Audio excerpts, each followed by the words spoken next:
गोपालगंज शहर के एक निजी मैरिज हॉल में बैठक की गई। बैठक में एनडीए के सभी घटक दल के नेता शामिल हुए, जिसमें मुख्य अतिथि के तौर पर बिहार सरकार के स्वास्थ्य मंत्री मंगल पांडेय भी मौजूद रहे। तो वहीं गोपालगंज से जदयू के तरफ से बिहार सरकार के मंत्री सुनील कुमार और जिला अध्यक्ष आदित्य शंकर शाही, मंजीत सिंह, प्रमोद पटेल तथा हम पार्टी के जिला अध्यक्ष पंकज सिंह राणा और भाजपा के तमाम बड़े नेता, जिसमें एमएलसी राजीव रंजन उर्फ गप्पू सिंह, सदर विधायक कुसुम देवी, मंत्री जनक राम, जिला अध्यक्ष संदीप गिरी सहित तमाम जिले के पदाधिकारी और कार्यकर्ता भारी संख्या में मौजूद रहे।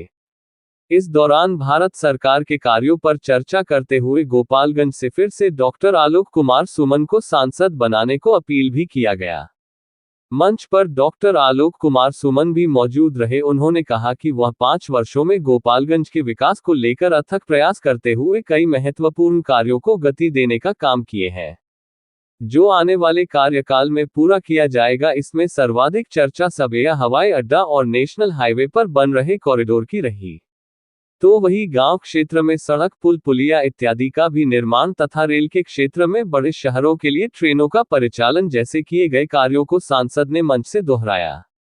बिहार में एनडीए की सरकार के द्वारा किए गए कार्यों और केंद्र सरकार के द्वारा किए गए कार्यों को लेकर सभी कार्यकर्ताओं को जनता के बीच जाकर बताने का निर्देश दिया।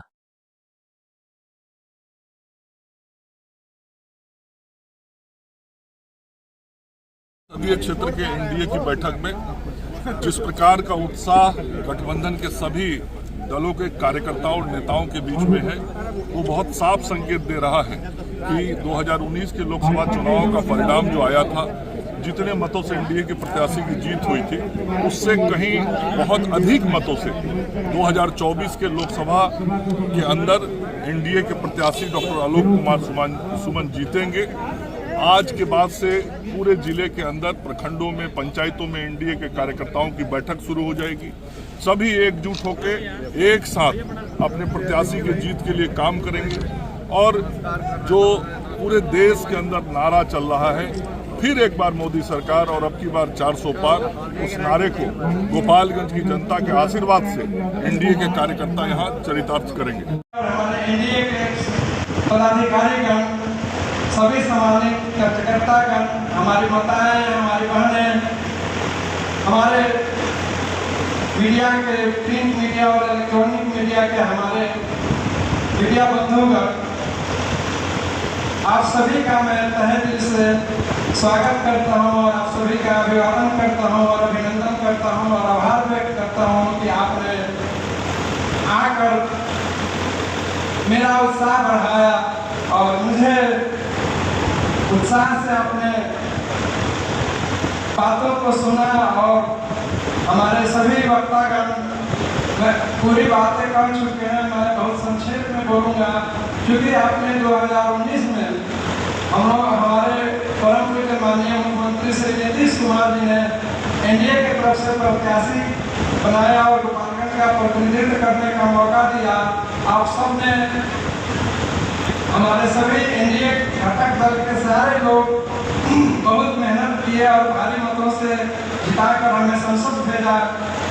मैंने पूरी ईमानदारी से और तन्मयता से कोशिश किया कि मैं अपने जो जिम्मेवारी दी है उस जिम्मेवारी को निभाऊँ। मैंने कोशिश किया कि गोपालगंज को कुछ दी जाए। इसी क्रम में मैं दिल्ली में थोड़ा ज़्यादा समय दिया। एक तो चिकित्सक से मैं नेता बना था, तो थोड़ी वहाँ मुझे सीखनी भी थी कि कैसे पार्लियामेंट में बोला जाता है, कैसे मांग उठाई जाती है, कैसे और सब प्रक्रियाएं हैं जो की जाती हैं, उसमें थोड़ा समय लगा। फिर भी मैं गोपालगंज को, मैं ये आपके आशीर्वाद से ये विश्वास के साथ कर सकता हूँ कि गोपालगंज को फिर भी मैंने बहुत कम समय में, चूँकि कोरोना काल को अगर हटा दिया जाए और बीच में थोड़ी बहुत महागठबंधन के चलते इधर हुई, उसके बावजूद जो भी समय मिला, मैंने गोपालगंज को बहुत कुछ देने का प्रयास किया। इसी मैंने एक रिपोर्ट कार्ड भी आप सभी को दिया है, उसको थोड़ा गौर से पढ़ेंगे। उसमें कोई राजनीतिक बातें नहीं है,